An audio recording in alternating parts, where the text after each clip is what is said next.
रणवीर ने उस समय कुछ नहीं कहा। वो अपने इमोशंस को कंट्रोल करने की कोशिश कर रहा था और वहीं दूसरी तरफ दीपिका का चेहरा देखने लायक था। रणवीर को देखते ही वो तुरंत उसे पहचान गई। वो लगातार आंखें फाड़ फाड़ कर उसी को देख रही थी कि बाहर कल रात अंधेरा था, इसलिए मैं इसका चेहरा अच्छे से नहीं देख पाई। तभी उसने मन ही मन कहा, ओह माय गॉड, ये यहाँ पर क्या कर रहा है? ये तो ग्रेट सीईओ रणवीर मित्तल है। ये मैंने क्या कर लिया? मैंने तो अपनी ही कब्र खुद से खोद ली।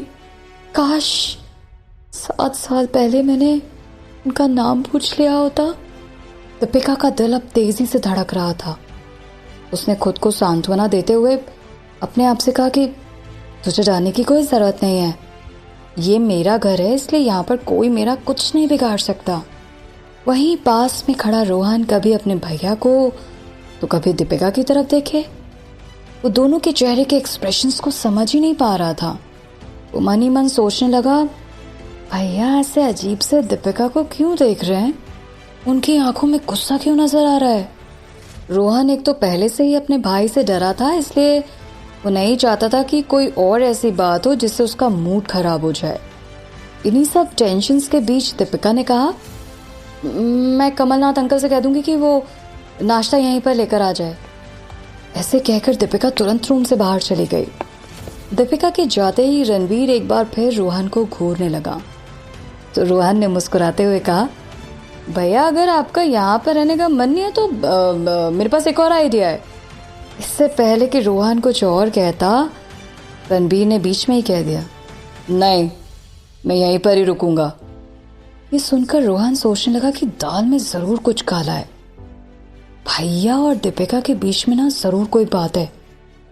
उसने मन ही मन ये डिसाइड किया कि अब तो इस बार में पता ही लगाना पड़ेगा। तभी रोहन ने कहा, ठीक है, फिर मैं आपके लिए नहाने का इंतजाम करता हूँ। और जैसे ही रोहन बाथरूम की तरफ जा रहा था, रणवीर ने कहा, तुमने अभी तक वैसे मुझे पूरी बात नहीं बताई। रोहन ने जवाब दिया, भैया पहले आप नहा लीजिए, तो नाश्ता करके इसके बारे में बात करते हैं ना। रणवीर ने इस बात का कोई जवाब नहीं दिया और वो खिड़की से बाहर की तरफ देखने लगा। रोहन ने रणवीर को नहाकर तैयार कर दिया, फिर उसे लेकर बालकनी में चला गया और कहा, भैया आप यहीं पर इंतजार कीजिए, तब तक मैं नहाकर तैयार हो जाता हूँ। फिर रोहन वापस बाथरूम में चला गया। इधर दीपिका ने कमलनाथ अंकल से कहा कि अंकल आप गेस्ट के लिए नाश्ता उनके रूम में लेकर चले जाइए प्लीज। जब उन्होंने दीपिका से ये पूछा कि आप नाश्ता कहाँ करेंगी मैडम, तो दीपिका ने जवाब दिया कि मुझे भूख नहीं है, मैं नाश्ता नहीं करूँगी। और ऐसा बोलकर वो अपने रूम में चली गई। तभी बाहर कोई दरवाज़ा खटखटाता है। रणवीर ने बालकनी से कहा, अंदर आ जाओ। तभी कमलनाथ अंकल ट्रे में नाश्ता लेकर कमरे के अंदर आ गए। रूम में उनको कोई भी नजर नहीं आ रहा था। फिर वो बालकनी की तरफ बढ़े तो उन्होंने देखा कि रणवीर वहां बैठा हुआ था। उन्होंने कहा कि हेलो सर, मेरा नाम कमलनाथ सिंह है और मैं यहाँ का केयरटेकर हूँ। आप नाश्ता बालकनी में ही करेंगे या कमरे के अंदर करेंगे सर? नहीं, यहीं बालकनी में लगा दीजिए, रणवीर ने कहा। तभी उन्होंने बालकनी में टेबल पर नाश्ता लगा दिया और कहा कि अगर आपको किसी चीज की जरूरत हो तो मुझे बता दीजिएगा, मैं अभी नीचे जा रहा हूँ। रणवीर ने उन्हें कुछ नहीं कहा और कमलनाथ वहां से चले गए। रोहन जैसे ही बाथरूम से बाहर आया, उसे खाने की खुशबू आने लगी और वो सीधा बालकनी की तरफ खिंचा चला गया और कहता है, अरे वाह, नाश्ता भी आ गया। नाश्ता देखकर वो मन ही मन सोचने लगा कि दीपिका ने बड़े ही ध्यान से नाश्ता तैयार करवाया है। वो पूरा नाश्ता बिना तेल के बना हुआ था और वो रणवीर के लिए बिल्कुल ठीक था। इससे उसके हेल्थ में तेजी से सुधार होगा। तभी रोहन ने एक बाउल में थोड़ी सी खिचड़ी निकालकर रणवीर को दे दी और फिर खुद भी उसे खाने लगा।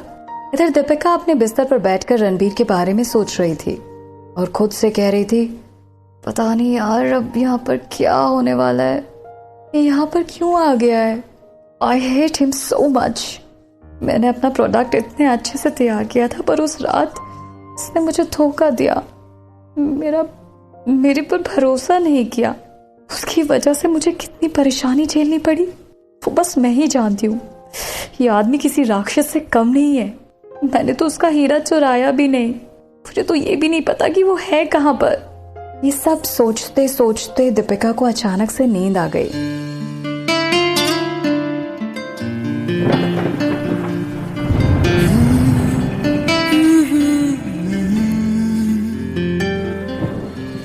नाश्ता खत्म करने के बाद रणवीर उठने की कोशिश करने लगा तो रोहन उसकी मदद के लिए उसके पास आ गया।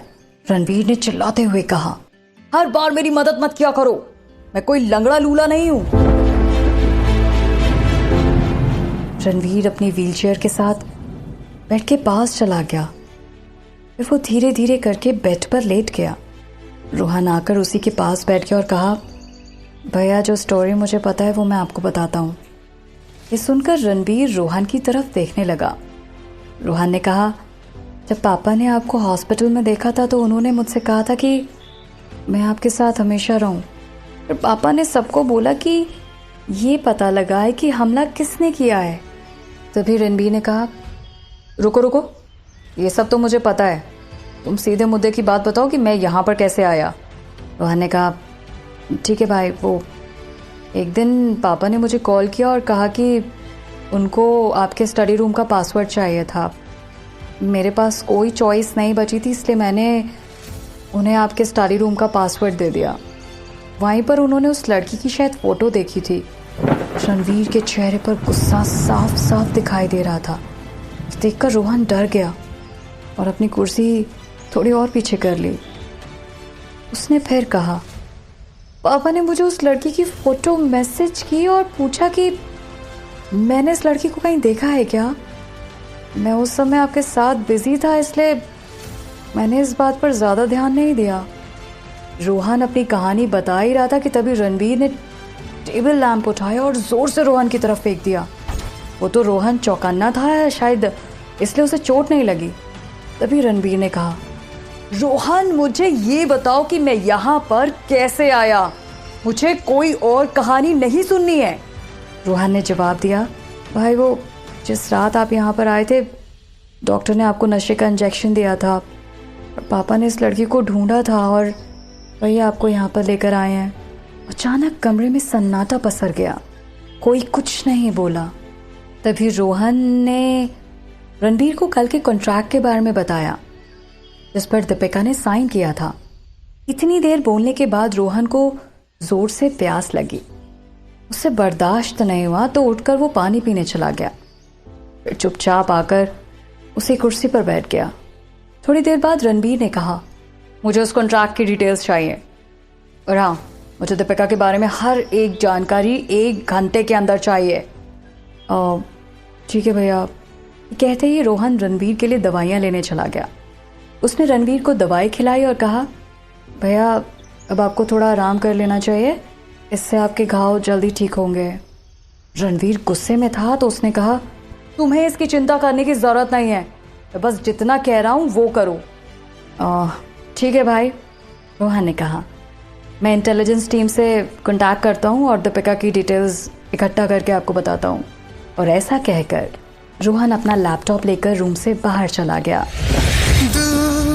तड़पता है क्यों, धड़कता है क्यों, ये जाने न मैं न तू, कैसा ये दिल का कनेक्शन है तुझसे हुआ, ये जाने न मैं।